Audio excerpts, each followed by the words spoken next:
오늘 요한계시록 말씀을 보겠습니다. 요한계시록 21장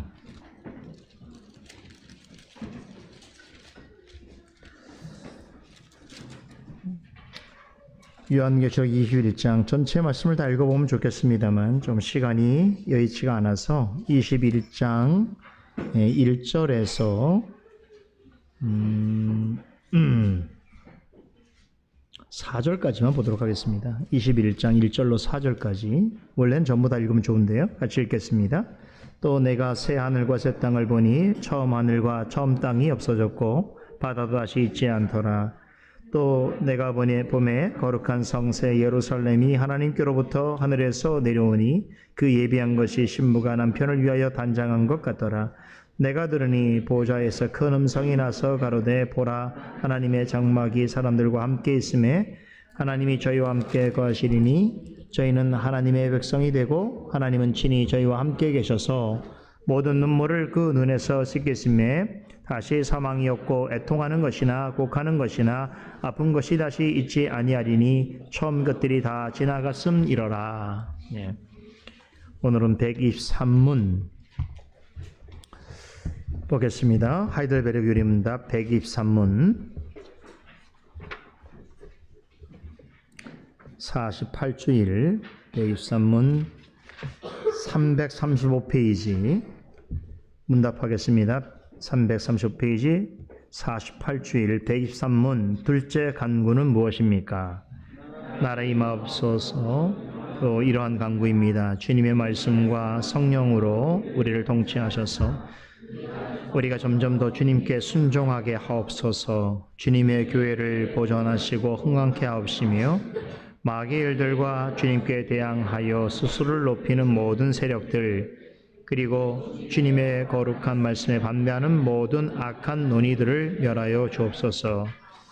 주님의 나라가 온전히 이루어져 주께서 만유의 주가 되실 때까지 그리하옵소서.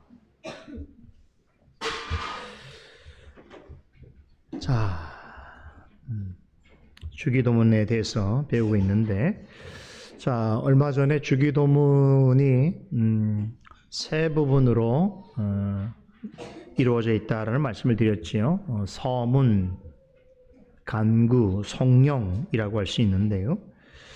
하늘에 계신 우리 아버지여라고 하는 말은 서문에 해당이 되고 이름이 거룩히 여김을 받으시오며라는 말부터 다만 악에서 구하옵소서라는 말까지는 6가지의 간구가 나오는데 주기도문의 본론이기도 한 이 부분을 간구, 그렇죠? 이렇게 말합니다. 그리고 맨 끝에 대개 나라와 권세와 영광이 아버지께 영원히 있사옵나이다 아멘이라고 하는 것은 주기도문의 마지막 부분인 성령이라고 합니다. 자, 오늘부터 배울 내용은 주기도문의 본문에 해당되는 간구 중에서 두 번째 내용이죠. 나라의 임하옵시며 라고 하는 기도 내용인데, 자, 우리가 지난 몇 주 동안 이름이 거룩히 여김을 받으시오며 라고 하는 간구에 담겨있는 교훈에 대해서 배웠다면 이제부터는 다음 간구가 되는 나라의 임하옵시며 라고 하는 간구를 공부해 보려고 합니다. 자, 그런데 우리가 지난 시간에 살펴본 내용 중에 한 가지 이제 기억해 볼 것이 있는데, 주기도문의 본론에 해당되는 6가지의 간구는 또 세밀하게 보면 두 부분으로 나뉘어진다라고 말씀을 드렸어요. 내용적으로 앞에 나오는 전반부의 세 간구 내용, 그러니까 이름이 거룩히 여김을 받으시고 나라의 임하옵시고 하늘에 하나님의 뜻이 이루어지게 해달라고 하는 간구, 이것은 하나님을 위한 기도라고 한다면 후반부에 나오는 세 가지, 그러니까 우리에게 일용할 양식을 주시고 또 우리의 죄를 사하여 주시고 우리를 시험에 들게 하지 말게 해달라고 하는 간구는 우리를 위한 간구다, 이렇게 볼 수 있는 것이죠. 자, 여기서 전반부의 세 가지 기도 주제를 다시 한번 간단하게 정리하자면, 첫째는 하나님의 이름에 관한 것이고, 둘째는 하나님의 뜻에 관한 것이고, 하나님의 나라에 관한 것이고, 셋째는 하나님의 뜻에 관한 것이죠. 그런데 자, 이 주님의 기도를 헬러 그 성경의 문장으로 보면 사실은 하나의 기도입니다. 우리처럼 나뉘어진 기도가 아니라 하나의 기도로 연결되어 있는데, 저는 이것을 마치 그 황금사슬이라고 여러분들에게 좀 비유해 보고 싶습니다. 그러니까 황금사슬이 끊어지지 않죠.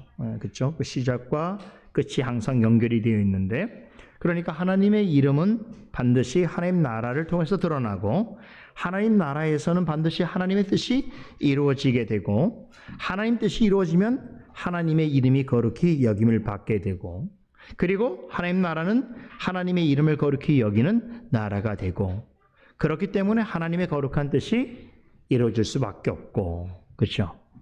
이렇게 모든 내용들이 다 연관되어 있습니다. 자, 이런 식으로 세 가지의 강구는 서로 긴밀하게 맞물려 있는데요. 그러니까 하나님의 이름을 구하는 사람이라고 한다면 반드시 하나님의 나라와 뜻을 함께 구하게 되어 있다는 것이죠.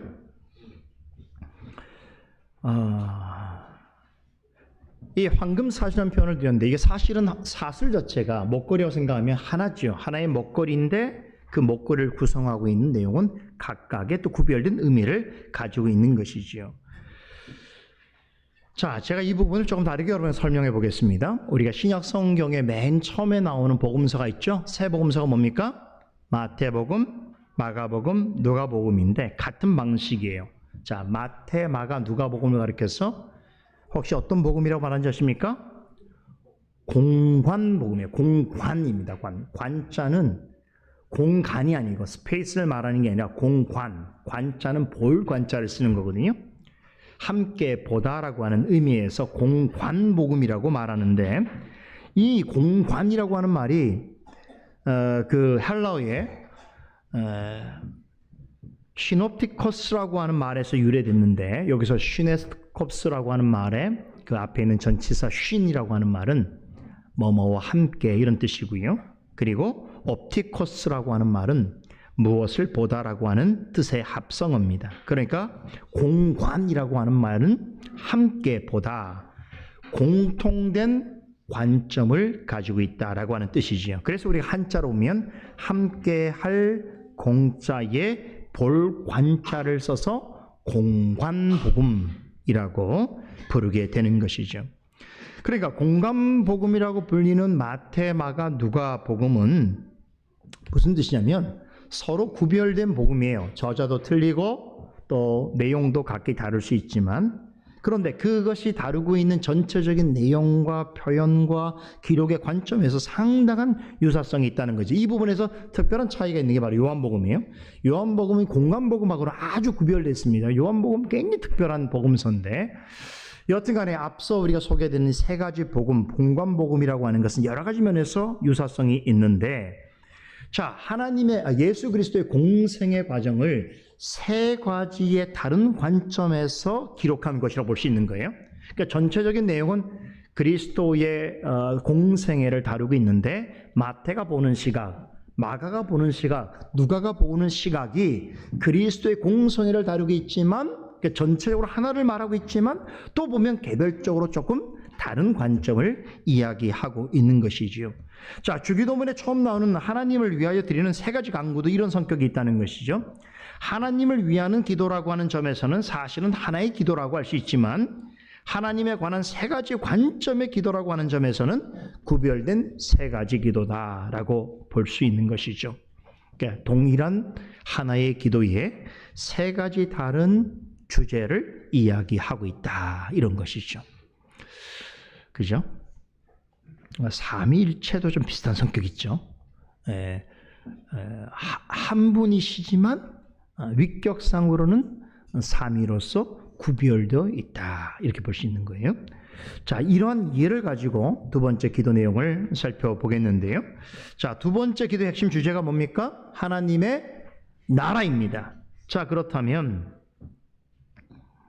우리는 당연히 예수님께서 가르치신 하나님 나라가 무엇이고, 또 예수님께서 주기도문을 통해서 하나님 나라가 임하게 해달라고 하는 그 간청의 의미는 무엇인가에 대해서 생각을 해볼 텐데,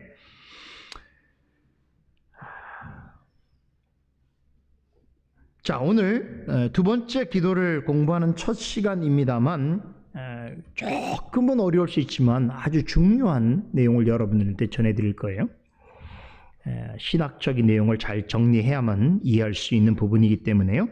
자, 하이델베르그 요리문답 123문을 보게 되면 우리에게 나라의 임하옵시며라고 하는 기도가 전하고 있는 이제 구체적이고 실천적인 교훈을 잘 전해주고 있습니다. 자, 그런데 이 부분을 잘 이해하려면 먼저 뭐가 필요하냐면 하나님 나라에 대한 신학적인 성격, 의미를 잘 정리해 둘 필요가 있습니다. 그래서 이번 시간, 다음 시간을 제가 여러분들에게 하나님 나라가 가지고 있는 신학적 의미, 중요한 신학적 의미가 무엇인지를 설명해 드리도록 하겠습니다.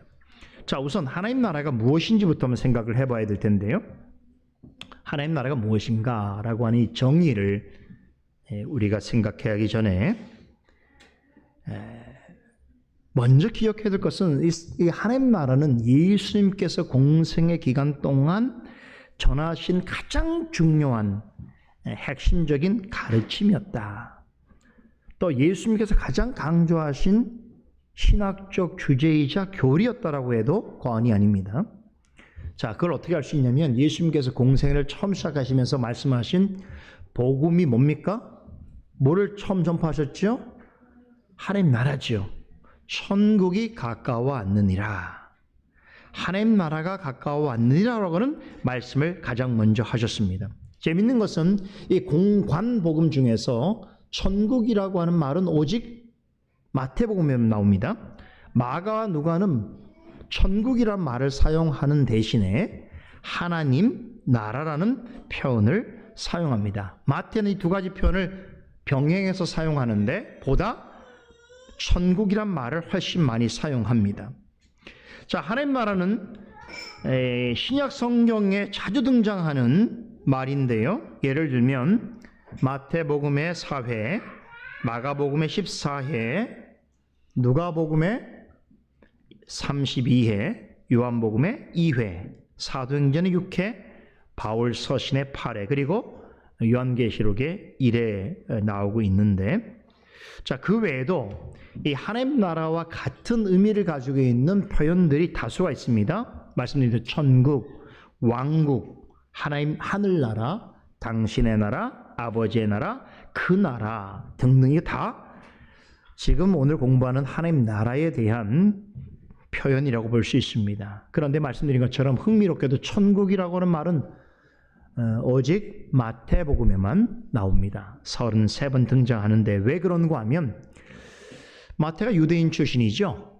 유대인 출신으로서 마태는 유대인들의 전통적인 관습에 따라서 하나님의 이름을 부르는 것을 대개 주저했습니다. 그러니까 하나님 나라를 말할 때도 하나님을 직접 언급하기가 대단히 불편한 유대인들이 마태복음의 수신자들이기 때문에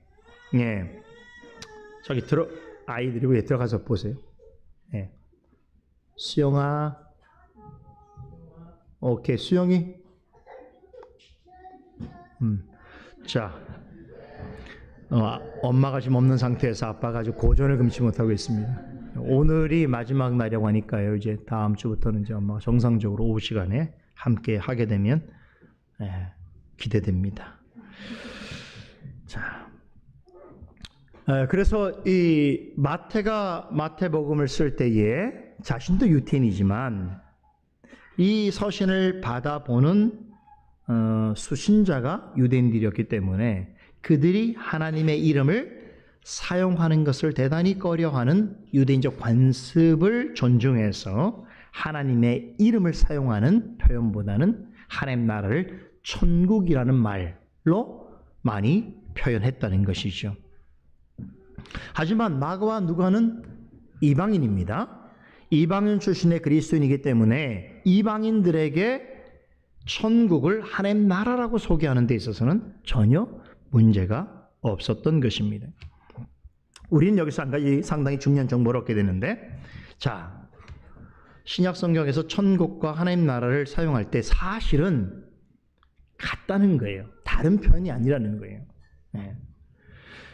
제가 말씀드린 대로 이 신약 성경에는 하나님 나라를 칭하는 여러 가지 다양한 표현들이 같은 개념을 가지고 있다라고 할 수 있는데요. 그런데 이제 어떤 분들은 천국과 하나님 나라를 구분합니다. 어떤 방식으로 얘기하냐면 천국은 믿는 사람들이 죽어서 가는 천당 정도로 생각하고, 또 하나님 나라는 아주 추상적인 개념으로서 실제하지 않는 이상적인 나라로 생각하기도 합니다. 하지만 이런 견해는 맞지 않습니다. 예수님께서 가르치신 천국과 하나님 나라의 의미를 대단히 왜곡시킬 수 있는 표현인데요. 대표적인 것이 이런 거죠.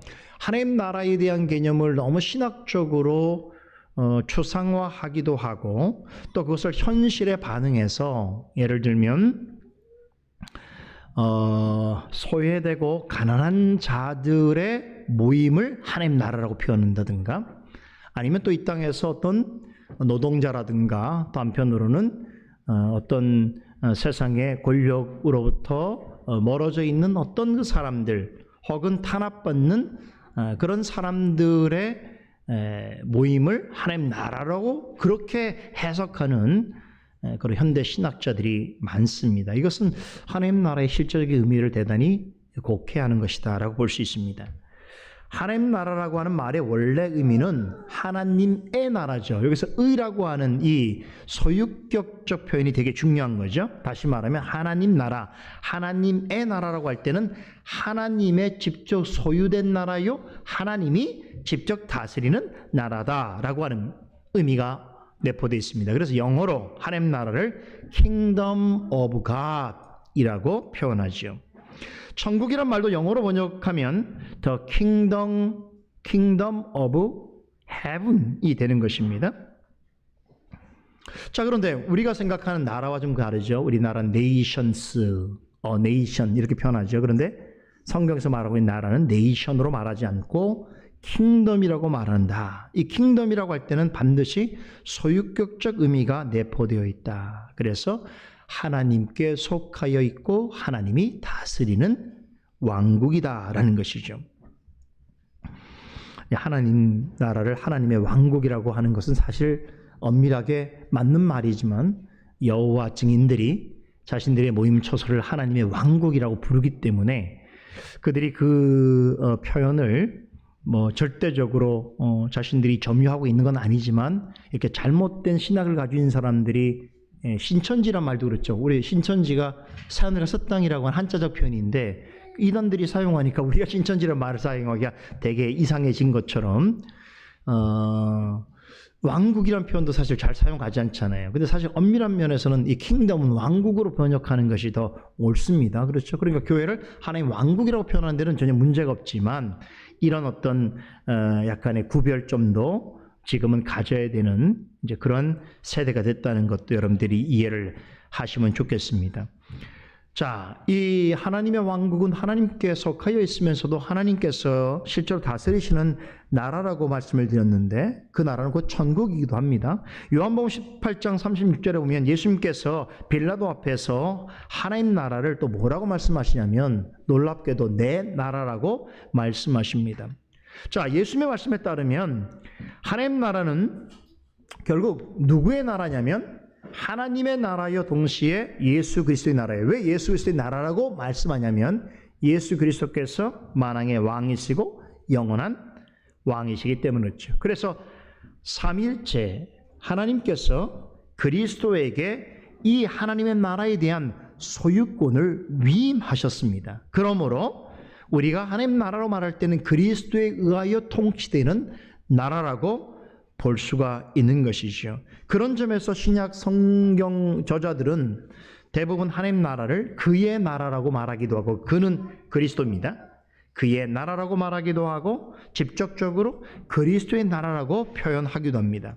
이런 데 있어서 신약 성경 저자들은 아무런 신학적 갈등이 없어요. 혼돈이 없어요. 오늘날 많은 신학자들은 이런 문제를 가지고 제기를 하는데, 그 당시에 성경의 기록자들은 아무런 갈등을 하지 않아요. 그러니까 어제까지만 하도 몰랐을 때 어제까지만 하더라도 여호와라는 말은 오직 구약에 있는 유대인들이 사용한 유일신에만 사용했는데 그 여호와라고 하는 표현을 이제 그리스도에게 적용한다고 했을 때 얼마나 큰 차이예요. 그죠? 그런데 신약 성경의 저자들은 거기에 대해서 아무런 개의치가 않았다는 건 성의 역사 아니면 설명할 수 방법이 없는 거죠. 그래서 하나님의 나라라고 말하는 말도 그리스도의 나라라고 표현한 데 있어서 아무런 문제가 없습니다. 오히려 자유롭게 이렇게 사용하곤 합니다. 다시 정리합니다. 성경에서 말하는 하나님 나라, 천국 하늘나라는 하나님 나라이면서 동시에 그리스도의 나라이기도 한다는 것이죠. 그런 점에서 본다면 예수님께서 주기도문을 통해서 가르치신 나라는 장차 자신을 통하여 그 실체가 분명하게 드러나게 될 그리스도의 왕국, 이것을 하나님 나라로 소개하신 것이다 라고 볼 수 있습니다. 자, 이런 관점에서 그분의 나라가 임하기를 기도하라라고 가르치신 것이죠.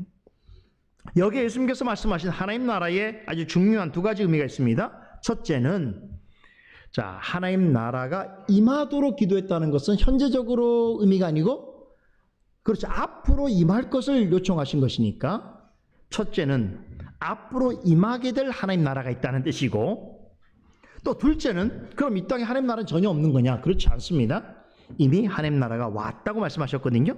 그렇다면 예수님께서 말씀하신 하나님 나라를 구하는 기도는 두 가지 의미를 가지고 있는 거죠. 하나는 앞으로 올 하나님 나라가 있고, 또 한 가지는 이미 이 땅에 임하여 있는 하나님 나라가 있다라고 하는 이 두 가지 의미를 다 내포하고 있어요. 자, 이런 신학적인 의미에서의 하나님 나라의 중첩성이라는 게 있어요.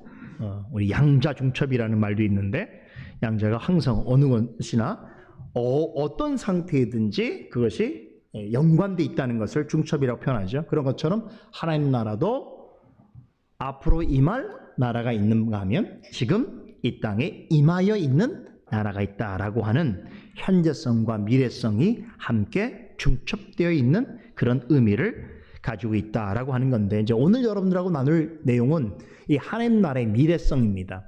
우리가 예수님께서 하나님 나라가 임하기를 기도하라 할 때 임하기를 그러니까 미래적 의미거든요. 앞으로 임하여 주십시오라고 하는 간구이기 때문에 오늘은 이 첫 번째 의미에서 앞으로 임하기를 하나님 나라의 의미가 무엇인지에 대해서 살펴보도록 하겠습니다. 나라가 임하옵시며라고 하는 말에는 진정한 의미에서의 하나님 나라가 이 땅에 속히 임하게 되기를 간구해야 한다라고 하는 의미가 있는 것이죠. 말하자면 이 땅에 아직 임하여 있지 않는 하나님 나라의 임재를 위하여 기도하라, 이런 뜻이죠. 자, 잘 들으셔야 됩니다. 그래서 나라의 임하옵소서라고 하는 이 기도는 조금 이제 어려운 신학적인 말로 표현하자면 하나님 나라의 도래를 요청하는 기도다. 도래라는 말은 온다, 이런 뜻이에요.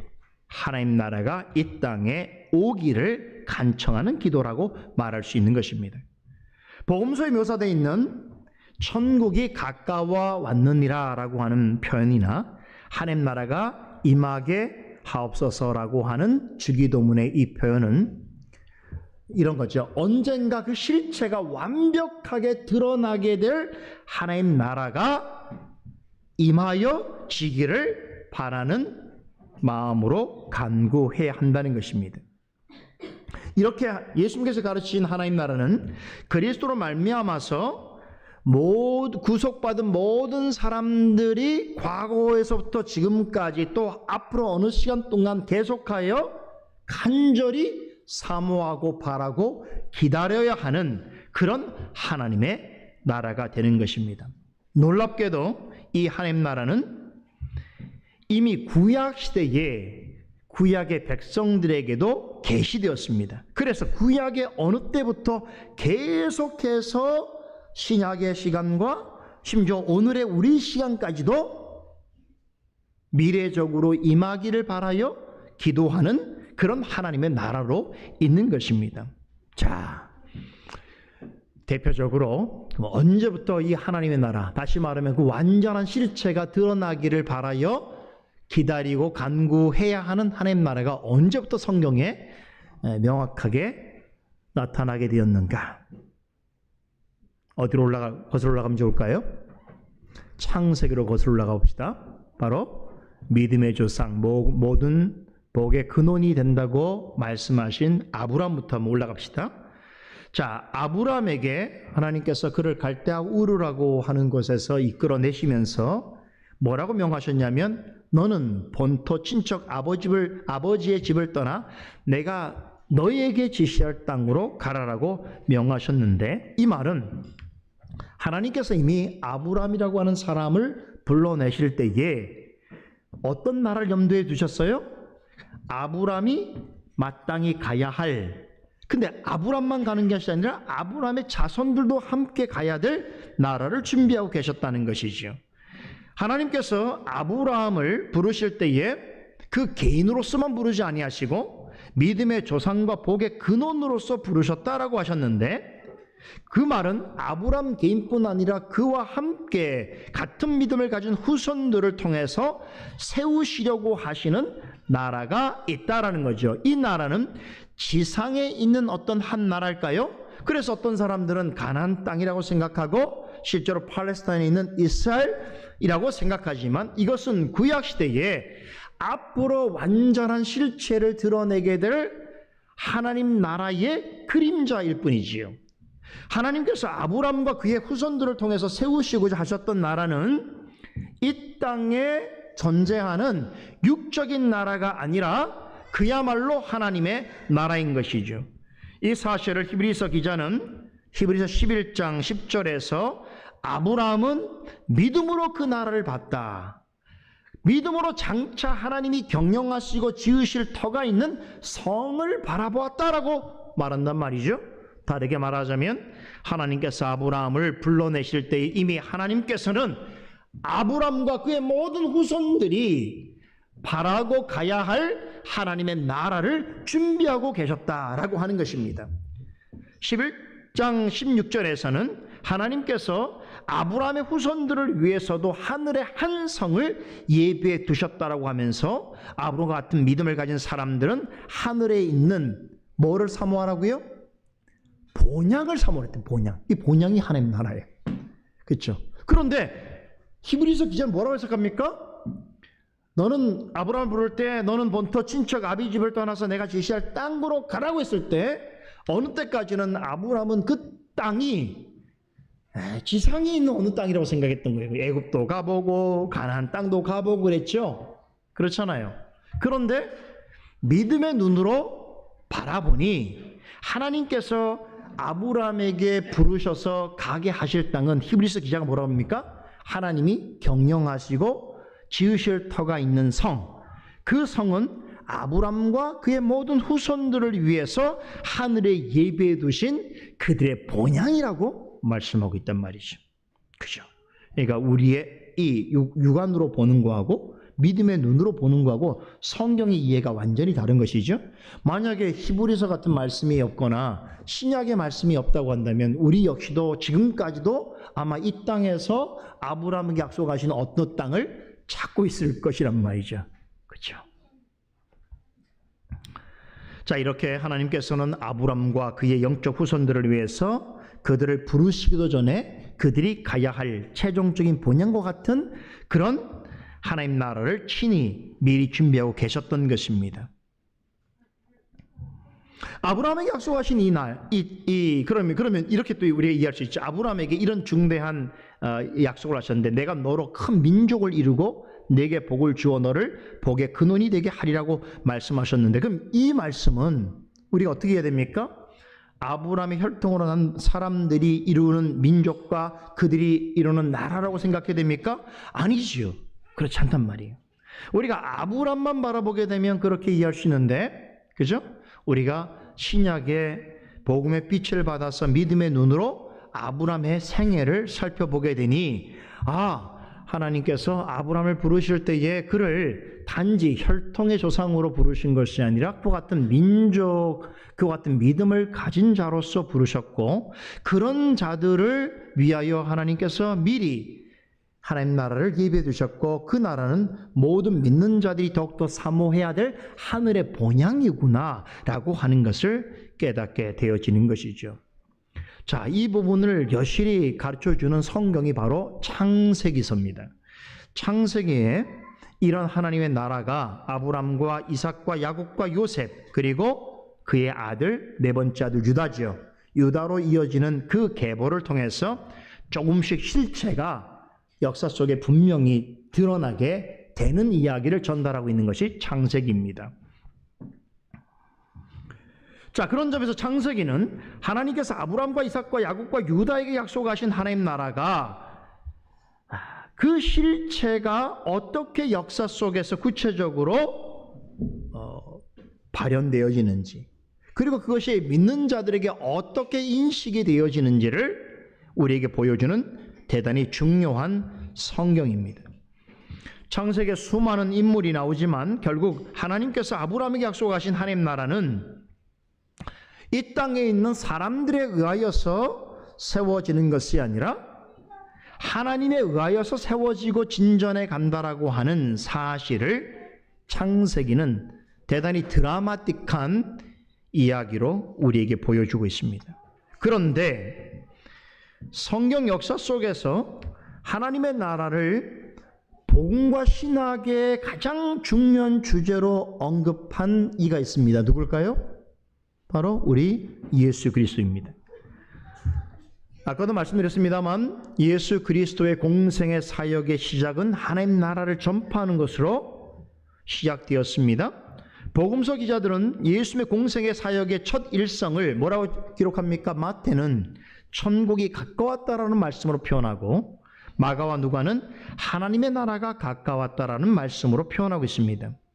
자, 이 표현은 당대 유대인들이 가졌던 그 천국에 대한 이해, 하나님 나라에 대한 간절한 소망이 잘 묻어나고 있습니다. 자, 그런데 유대인들은 천국과 하나님 나라를 서로 다른 것으로 이해했습니다.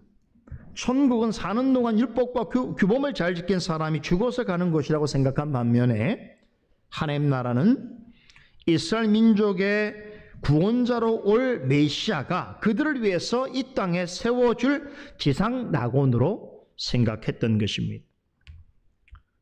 그 때문에 처음에 예수님이 천국과 하나님 나라를 전파할 때에 그들은 혹시나 예수님이 메시아일지도 모른다라고 하는 생각을 가지고 그분을 열심히 따랐습니다. 그 이유는 그 예수께서 메시아라고 한다면 이스라엘 백성들이 그토록 간절히 고대하는 이 땅에서의 이스라엘 민족을 위한 지상 낙원을 건설해 줄 것이라고 하는 기대가 있었기 때문인 것이죠. 그런데 예수님은 그들이 원하는 것과 전혀 다른 답을 하셨습니다. 어느 날 바리새인들이 예수님에게 하나님 나라가 언제 임하나이까라고 물었습니다. 누가복음 17장에 있지요. 이스라엘의 율법 선생이자 자타가 공인하는 바리새인들은 누구보다도 하나님 나라에 대한 큰 관심을 가지고 있었습니다. 왜냐하면 구약에서부터 하나님 나라는 반드시 메시아를 통해서 이 땅에 건설될 것이라고 기대하고 있었기 때문이죠.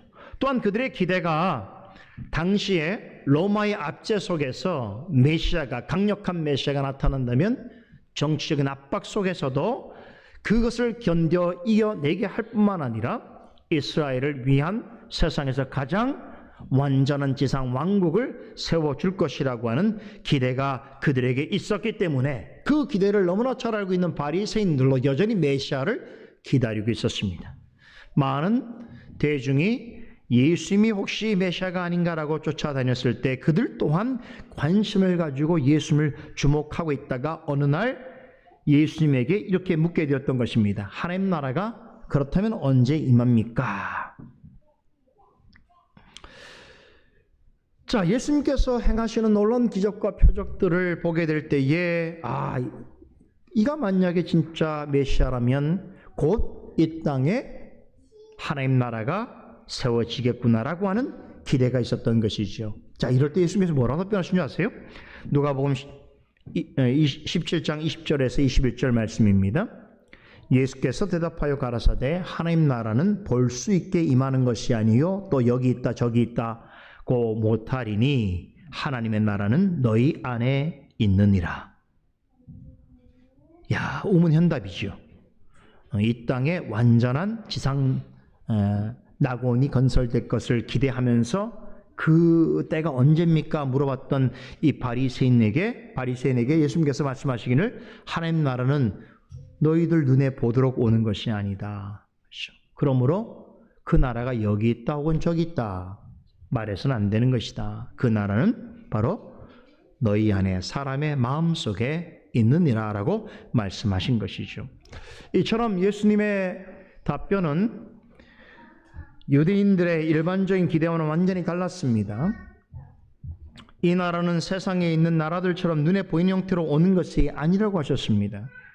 자, 예수님께서는 본디오 빌라도 앞에서도 이와 비슷한 말씀을 하셨는데 요한복음 18장 36절에 예수께서 대답하시되 내 나라는 이 세상에 속한 것이 아니라 만일 내 나라가 이 세상에 속한 것이었다면 내 종들이 싸워 나로 유대인에게 넘기우지 않게 하였으리라. 이제 내 나라는 여기 속한 것이 아니라고 말씀하셨어요. 그러니까 예수님께서 말씀하신 이 하나님 나라는 하나님께서 일찍이 우리에게 구약 성경을 통하여 말씀해 주신 나라는 이 땅에 있는 물리적인 나라가 아니라는 뜻입니다. 그러니까 그 물리적인 어떤 나라를 하나님 나라와 동일하게 생각하는 것은 잘못인 것이죠. 그래서 지금 여러분 이스라엘의 시오니즘이 문제가 바로 그런 것이에요. 시오니즘은 오직 유대인 혈통을 가진 사람들에 의해 세워진 그 나라가 영원할 것을 주장하는 것이죠. 아주 잘못된 생각이죠. 하나님 나라는 영적인 나라인 것입니다. 하나님 나라는 이 세상에 있는 수많은 나라 중에 어떤 한 나라로 존재하는 것이 아니라 이 세상에 의해서 어떤 영향을 받거나 또 이 세상에서 흥망성쇠를 거치는 그런 나라들과는 차원이 다른 나라죠. 그래서 이 나라를 가리켜서 본질적이고 영적이고 초월적이고 거룩하고 영원한 나라라고 말하는 것입니다. 즉 이 땅에서 하나님 나라를 물리적인 나라로서는 볼 수가 없는 거예요. 그러니까 뭐 기독교 정신을 가지고 뭐 국가를 세운다는 건 좋아도 그렇기 때문에 이 나라가 신성한 나라고 유일한 하나님의 나라다 이렇게 말하는 것은 예수님의 가르침에서 벗어난 그런 이야기가 되는 것이죠. 예수님은 이러한 성격을 지닌 하나님의 나라가 가까이 왔다고 하는 선포로 공생의 사역을 하셨습니다. 그럼 이 나라는 어떤 나라인가? 말씀드린 것처럼 여러분 이전에는 완전히 전혀 찾아볼 수 없는 나라인가? 그렇지 않습니다. 아까 제가 잠깐 설명드렸는데 이미 하나님 나라는 이 땅에 와 있는 현재적 나라의 의미도 있습니다. 다음 주에 이 부분을 살펴보게 될 겁니다. 말씀드린 대로 하나님 나라는 아브라함을 부르시기 전부터 준비되어 있었습니다.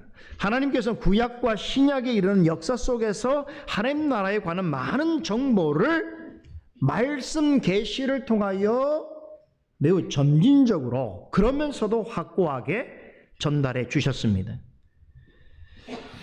구약 시대부터 이렇게 쭉 그래서 마치 어떤 신학자는 이게 씨를 심은 것으로 비유하죠. 씨를 구약시대에 심은 것이 발아해서 이제 뿌리를 내리고 그리고 줄기를 내고 잎이 내고 그러면서 자라는 것처럼 그러다가 어느 시기가 되면 꽃을 피우겠죠. 열매가 나겠죠. 그런 것처럼 하나님 나라에 대한 계시를 여러분 구약시대부터 조금씩 점진적으로 세상에 드러내 보이셨다라고 하는 것이죠. 자, 그런 역사 속에서 1세기 때 예수님께서 활동하던 시절에 예수님과 또한 그 이후의 사도들에 의해서 바로 이 하나님 나라는 가장 중요한 복음의 주제로 채택이 됐죠. 그리고 그것을 복음으로서 전하게 되었던 것이죠.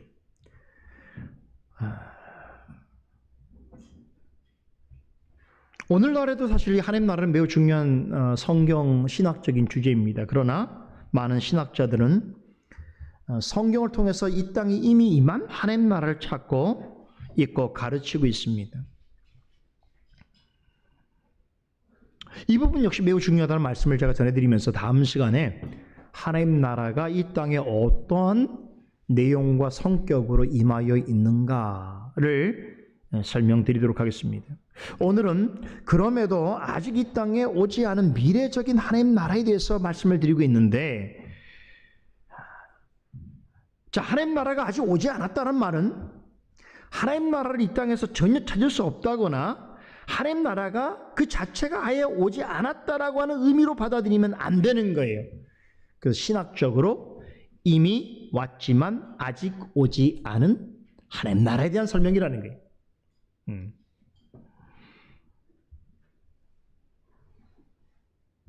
자, 하나님 나라가 이미 우리에게 와 있는데, 그럼 오지 않은 하나님 나라는 뭐겠습니까? 하나님 나라의 극치가 아직 나타나지 않았다는 거예요. 아까 제가 식물로 얘기하면 그 식물의 모습이 드러나지만 그 식물의 클라이막스가 뭐겠어요? 뭐 꽃이든 열매 아니겠습니까? 아직 그런 가장 극치, 클라이막스로서 나타나지 않은 하나님의 나라가 있고 우린 그 나라를 간절히 구해야 한다는 것이죠. 이 말씀은 제자들에게 아직도 기다려야 할 하나님 나라가 있다는 것을 말씀해 주신 것입니다. 예수님의 주기도문을 통해서 하나님 나라가 임하기를 기도하라고 하셨을 때 이런 의미가 있는 것이죠. 이미 이 땅에 임하여 있는 하나님 나라가 있음에도 불구하고 앞으로 도래할 하나님의 나라가 있는데, 그 나라는 과거로부터 구약시대로부터 신약시대를 거쳐서 오늘 우리가 살고 있는 현대까지 하나님 택한 모든 백성들이 앞으로 분명하게 경험하고 보게 될 하나님 나라의 극치로서 드러날 하나님 나라라는 것이죠. 이 나라를 사도 요한은 봤어요. 환상 중에. 그 나라가 어떤 나라입니까? 새 하늘과 새 땅인 것이죠. 새 하늘과 새 땅은 하나님께서 아브라함과 그의 믿음의 후손들에게 약속하셨던 하나님 나라가 이미 와 있다 하더라도 최고의 경지에 다다른 아직 오지 않은 상태를 가리키는 것입니다. 그래서 이 새하늘과 새 땅이 나타나게 되면 온 세상은 완전히 우리가 지금까지 경험했고 또 사람들이 사는 날까지 경험할 그런 세상과는 완전히 다른 그런 곳이 되는 것입니다.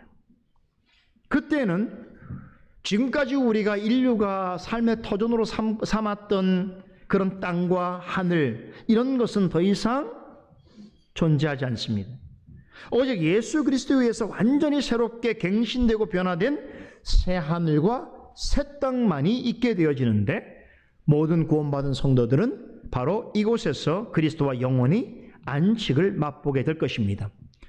그러면 이 날이 언제 오는가? 성경은 예수 그리스도의 재림하실 때라고 가르칩니다. 그리스도께서 재림하실 때에 모든 것은 그분에 의하여서 최종 심판을 받게 되어지는데, 그 최종 심판이 이루어진 다음에 그분과 함께 살아갔던 모든 사람들은 하나님 나라의 극치라고 할 수 있는 새 하늘과 새 땅에 들어가게 될 것입니다. 물론 하나님 이 땅에서 하나님 나라, 하나님과 그리스도와 전혀 상관없이 살았던 모든 사람들은 모든 형벌의 극치라고 할 수 있는 영원한 불못에 던져지게 될 것입니다.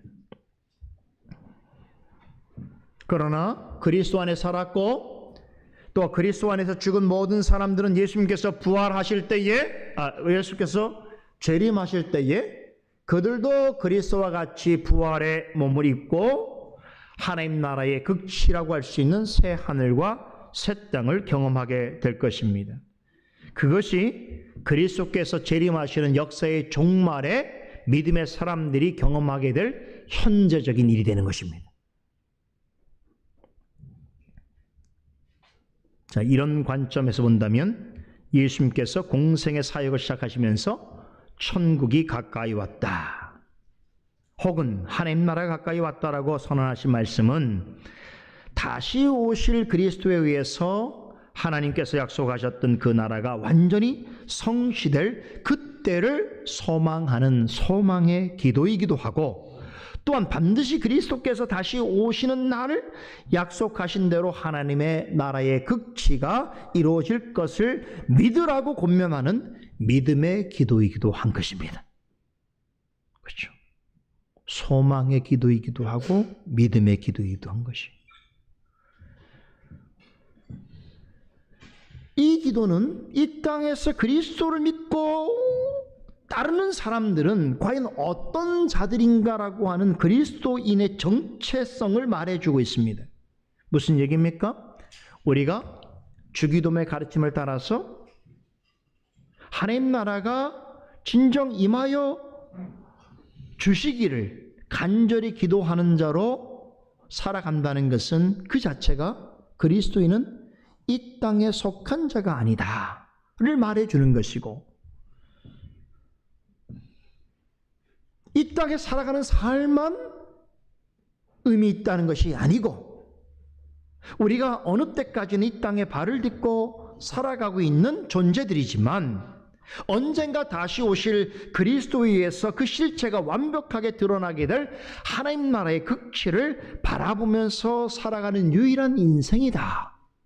여기에 그리스도인의 정체성이 있다는 것을 확인할 수 있는 것이죠. 그래서 여러분, 역사상 정말 살아가는 동안 수없이 많은 조롱과 핍박을 받았던 시대 속에 살아갔던 모든 그리스도인들은 그리스도를 믿고 전하는 일 때문에 그 극한 어려움과 괴로움을 당하면서도 끝까지 그리스도인으로서의 정체성을 유지하면서 참아 견딜 수 있게 되었던 그 이유가 무엇인가? 그것이 바로 오늘 바로 이 기도에 있는 것이죠. 즉 죽음으로써 맞게 될 개인적인 삶의 종말이든 예수님께서 다시 오실 때 이루어질 역사의 종국이든 그날에 하나님의 완전한 의와 사랑과 은혜가 완전히 실현되어질 하나님 나라의 극치를 맛보고 경험하게 될 것이라고 하는 소망을 놓치지 않고 살았기 때문인 것이죠. 사도 바울도 마찬가지예요. 사도 바울도 고린도서에 보면 자신은 가장 큰 소망은 빨리 주님께로 가는 거라고 그랬어요. 주님께로 가면 영원한 안식이잖아요. 그것만큼 큰 소망이 어디 있어요.